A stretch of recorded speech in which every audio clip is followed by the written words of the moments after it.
everyone. Welcome back to another edition of the Ben and Andy Show. As always, I am Ben. This here is Andrew. We'd like to thank Mr. John Roger for allowing us this studio space. What do you got for news today, Ben? Well, the boys hockey team that I'm a part of won the South Sectional Finals Sunday afternoon, and we are headed to the Garden on Sunday. It's just me. It's just you here. It's lonely. I walk a lonely road. No. So I brought a camera there. I want to record the game. I want to get some footage. I played. I scored. Now I want to not to brag, but like I scored. Here's what happened. Actually, I came a little late, and someone had updated me outside saying Ben Smith had scored. It was 2-0 by the time I had finally gotten inside. I think I have the video of it. Somebody has a video of it. I have the. See, I tried to record parts of the game, but whenever I pulled up my camera, everybody would scream force. Did you have that camera or like the big one? I had the big DV tape one. Oh, don't judge. That's why. So. Everybody would call me a force, so I waited to the end of the game when you guys were celebrating on the ice. I got that on tape. Let's go. Let's go look at it. I want to see that.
Wow. There was some loud footage. That was very loud. Very loud, yeah. But it was a loud experience. There was at least 50 people in those stands. Yes, at least 50 people were there, Andrew. I'd say at least 200 people were in those stands.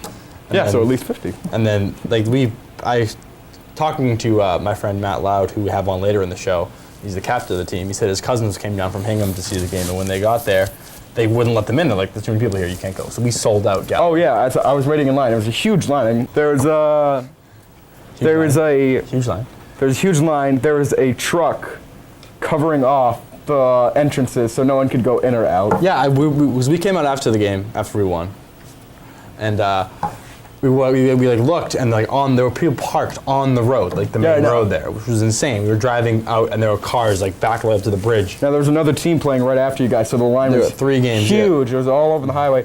I was driving with a friend, and some mom in a mini. Sick brag, dude. One friend. You got friends. One friend. I was driving back. There was a mom in a minivan. It was the highway.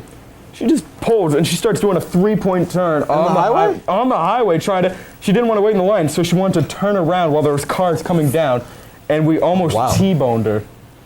Wow. Good thing you didn't. Because you would have killed the mom and all her minivan kids.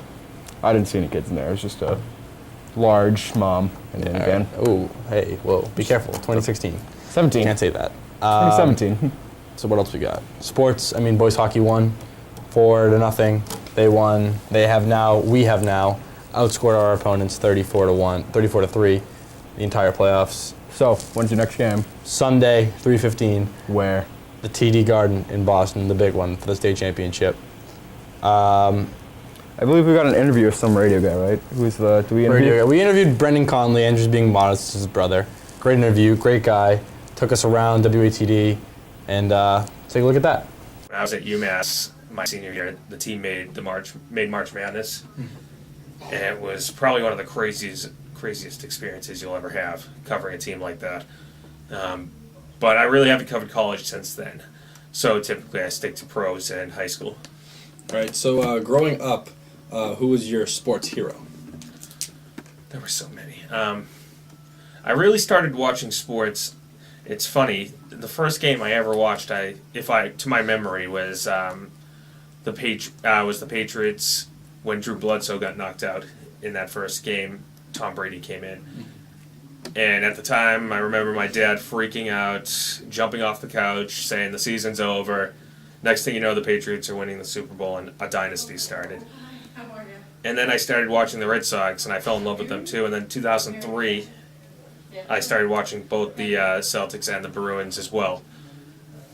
I love them all. I personally, my favorite, obviously, it just depends on the time of year, it seems. If it's October and the Red Sox are in it, every pitch matters, every hit matters. And you're always just sitting on the edge of your seat. Patriots, it's only once a week. And so whenever those games are taking place, always on the edge of my seat, even though the team typically seems to win, I know that I have to treasure this for what it's worth, because this dynasty will be over in a few years and we'll never see something like it again. And as for the Celtics and Bruins, I love the Celtics.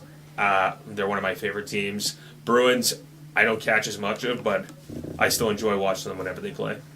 And when you kind of got older, went through the broadcasting area, did you have any role models of broadcast heroes you looked up and tried to emulate? Well, I'm sorry I didn't mention my favorite athlete. I'd like to say was it's been Ortiz and Brady growing up. Just two of the most legendary figures in Boston sports history. And as for broadcast legends, the first one I really started looking up to was Don Orsillo of the Red Sox. He's no longer the play-by-play guy for the team, but growing up, just hearing him get so excited, and even when the games weren't doing well, he would still find a way to make them entertaining. Other ones I don't know if I would say look up to, but certainly respected were guys like Mike Gorman, Tommy Heinsohn. They're such a funny and entertaining group on the air. Love them. And Scott Zolak recently has kind of come up as well. Just such an entertaining figure. He provides so much extra sound that is not needed, but it's so funny and it makes the broadcast great. Guys like that, it depends on how you want to go. If you're going the play-by-play route, I'd say Don Orsillo or Bob Sosey. Those guys are great. Color guys such as Heinsohn and Scott Zolak also make it entertaining. All right, so we're going to talk about your high school experience. You said you graduated in 2010, right? I did. So you were around for the 2010 run to the Garden and the 07 championship or the 08 championship. What were those like, being at the Garden and being a student there? You're talking about the hockey, I'm assuming, correct? Mm-hmm. So 2007, to put that into perspective, my friend Jamie Murray was a freshman at the time. He's now an NHL prospect, and he's in the San Jose Sharks farm system, and that was 10 years ago, which is absurd to think about now.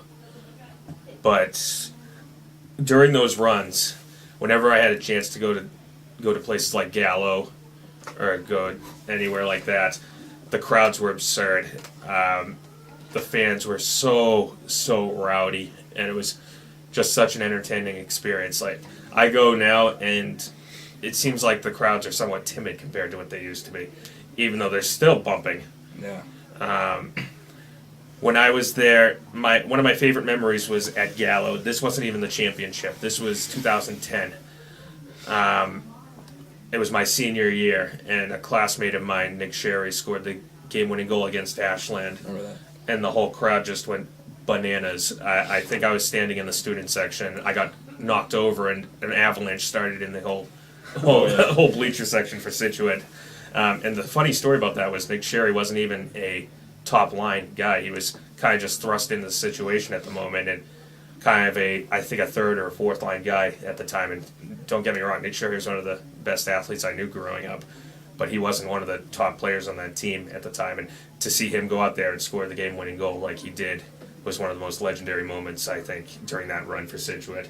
It was one of the best games I'd ever seen. All right, that's all the questions I got. Oh, no, actually I have one more. Andrew told me to ask you about your role as DJ Khaled in the Hulk films that started Andrew's young career. Know who you're dealing with? DJ Khaled, we the best season house return. I do this for the streets, the runners. I explain, nobody with me, homie. I gotta get me, cause I'm out here grinding. Well, that was certainly interesting. That was more of just a funny hobby. I kind of just threw that personality on when Andrew and my brother Joseph were trying to get into the filming industry. Let's just call it that for now. And at the time, that was when DJ Khaled was starting to explode onto the scene. And I thought it would be funny just to imitate the guy, and it kind of blew up. I didn't think it would. I thought it was just a hobby for me. I didn't expect that in the slightest. But I like where I am now. I like my position as the sports broadcaster and reporter for WATD, and I I choose this life over DJ Khaled. Let's just put it that way. All right, well, thanks. Thanks for coming on the show. Thank you. Gave good answers to all of our questions. Great voice for radio. Nope. Actually, I think he should go back to his DJ Khaled days. you have a face for radio. You know that? Anybody ever told you that? Anyways, so after our game on Sunday, he came up to me and he said, "You interviewed me. I'm gonna interview you now." And he interviewed me when I was in the Boston Herald, which is nuts, or the Globe. Was it the Globe or the Herald? I think it was the Herald. Boston Herald. Boston Herald. Sorry. I don't know that. Maybe. I think it's the Herald. But I was in the Herald. Thank you, Brendan, for interviewing us. I think he should have stayed in the DJ Khaled career. I think he could have furthered his acting career. I still haven't seen that. I should probably look at that. You haven't looked at it? I saw the Hulk video, the first one. It was in the clip on the radio. We showed it. No, I know. Oh, it was? Yeah. If you didn't know, I don't get to see the clips Andrew puts in the show because we're filming this live. We're not like, I don't get to see it. We should put a screen. So you probably might have watched our winter weather PSA because that was a horrible storm. We're wearing the same clothes. Yeah, you know. We haven't showered and the storm just knocked us out. We haven't showered in 4 days. I was unconscious for a day and a half. You were. I saw your. Yeah. You didn't come help me? I was trapped under a tree. No, he sent me a text that I'm unconscious under a tree. I'm like, how are you texting me if you're unconscious? He said. Because, I don't know. Siri.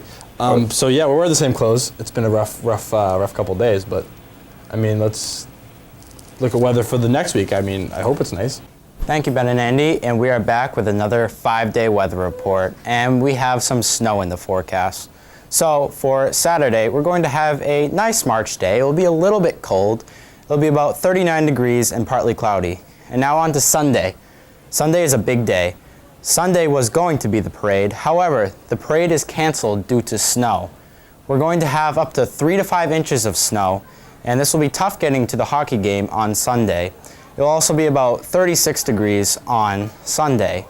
The deal with Sunday is we have a low developing offshore, and this low may throw more snow back at eastern Massachusetts and Cape Cod. Moving on to Monday, Monday will be a beautiful day. It will be the exact temperature March should be, at about 45 degrees and sunny. Tuesday will be even warmer than that. Tuesday will be about 50 degrees and partly cloudy. Not until Wednesday, where we crash again, until about 30 degrees, and it will be partly cloudy. And there's your 5-day weather report on the Ben and Andy Show. All right, so weather, I mean, it was a rough week for us, a lot of snow, but it wasn't that bad. Okay, Andrew, whatever you say. But looks like it'll be a little better next week, and we should be good to go for springtime, hopefully, because I'm not a big fan of cold, as we know.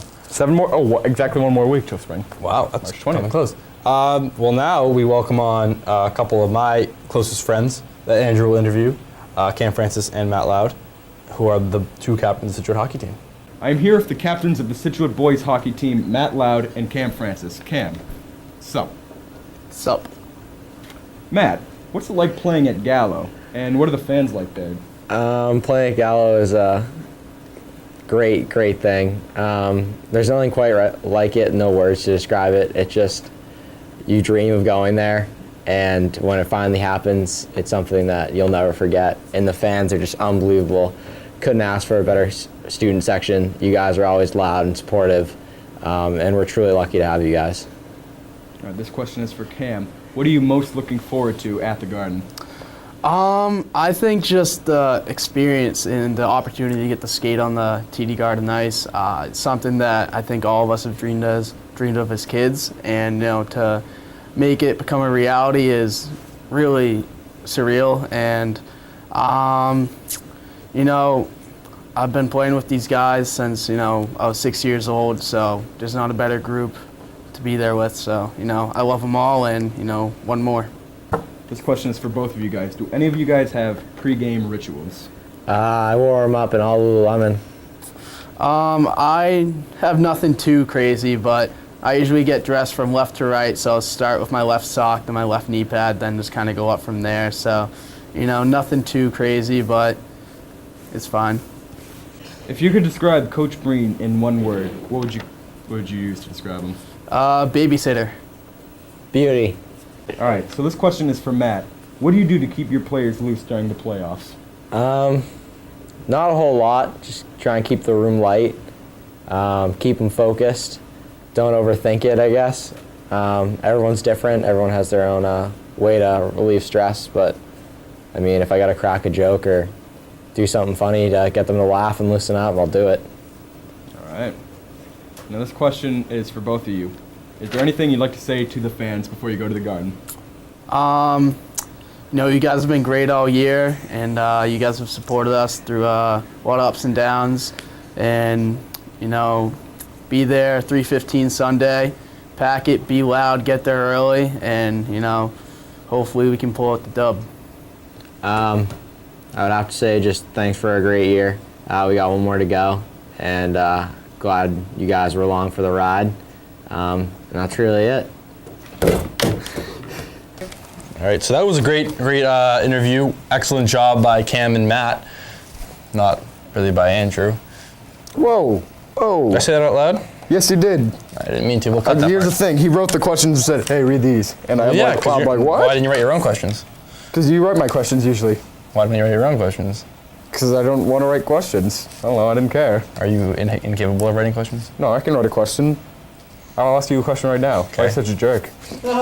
Hot cake coming up, so let's go to that. Great episode, great takes from the boys of Scituate Hockey. All right, we're back again with another edition or another installment of Hot Takes with myself and Brian Coughlin. State championship week, huge week for us. Huge tell week. by the shirts, Baby. we're kind of nasty. First off, start out. Take your cap, by the way. Thank you. Started out with Spurs fan at the Warriors played the Spurs, and a Spurs fan had his 5-year-old son walk up to Riley Curry and ask her out on a date. I saw to that. kind of get in Steph Curry's head, which is a power move, and I respect the heck out of that, because if there's one thing that's going to get somebody off their game is having their daughter get asked out right in front of them before the game. She's 5 too. She's young. I thought that was really funny. The dude who did it, I don't know, mad props to him, because not only props to him, but props to the little kid who was got the courage Stacked to go right up. Yeah, just it was a fan, right? Yeah. And he just went. The little kid just went right up to the young Riley Curry. Didn't care. Didn't care. Well, It was hilarious. Amy Schumer is a new comedy special out on Netflix that I don't want to watch because her humor isn't really for me. no. But apparently she stole a bunch of jokes from Dave Chappelle.